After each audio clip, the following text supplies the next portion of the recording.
அன்பு நேயர்களே வணக்கம்.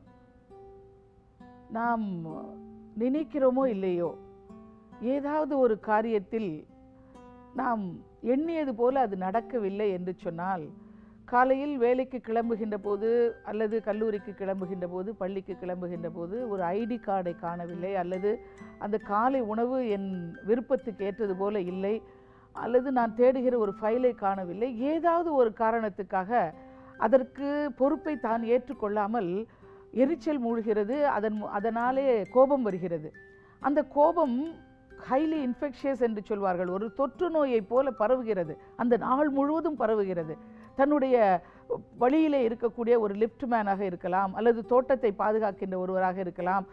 பிறகு வெளியிலே வந்த பிறகு அந்த நாள் முழுவதும் தன்னுடைய சக பணியாளர்கள் அல்லது தனக்கு கீழே பணிபுரிபவர்கள், இன்னும் சொல்லப்போனால் திரும்பி வந்து வீட்டுக்கு வந்து சேருகின்ற வரையிலே அந்த கோபம் தன்னையும் அழித்து மற்றவர்களையும் அழித்து கொண்டிருக்கிறது.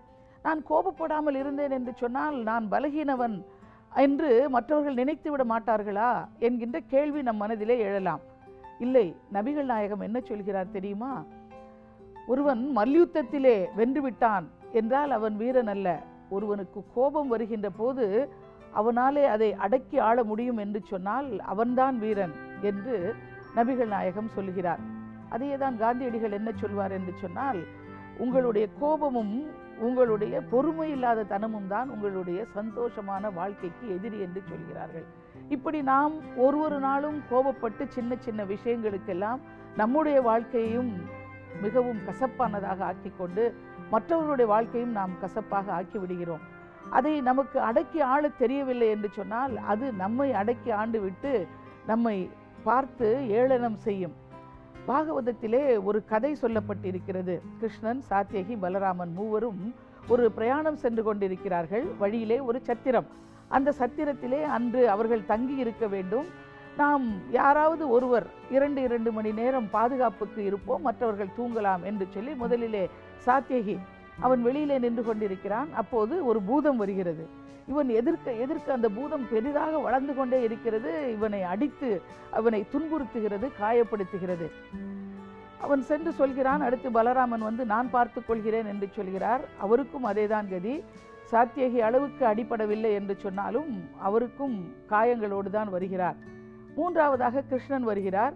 அவர் காவல் காக்கிறார். காலையிலே எழுந்து மற்ற இருவரும் கேட்கிறார்கள், கிருஷ்ணா உனக்கு அடிபடவில்லையா என்று சொல்லி. கிருஷ்ணன் சிரித்துக்கொண்டே தன்னுடைய மேலாடையிலே இருந்து அவிழ்த்து ஒரு புழுவை எடுத்து வெளியிலே போடுகிறான். நீங்கள் இருவரும் பார்த்த அந்த பூதம் இதுதான். உங்களுடைய கோபம்தான் அங்கே பூதம் போல வெளிப்பட்டிருக்கிறது. எத்தனை கோபத்தை நீங்கள் எதிர்கொள்கிறீர்களோ, முரட்டாட்டம் செய்கிறீர்களோ, அத்தனை காயப்பட போவது நீங்கள் தான் என்பதை அவர் சொல்லி காட்டுகிறார். கோபத்தை நாம் அடக்கி ஆள முடியும் என்று சொன்னால் அது வெறும் புழுவுக்கு சமானம்.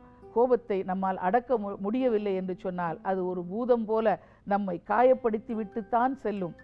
எங்கே நாம் கோபத்தை அடக்கி ஆளப் போகிறோமா, அல்லது அதை ஒரு புழுவை போல நாம் கையாளப் போகிறோமா? நாம் தான் தீர்மானிக்க வேண்டும். அப்படி நம்மால் சரியாக தீர்மானிக்க முடியும் என்றால் வாழ்க்கையில் வெற்றி நிச்சயம்.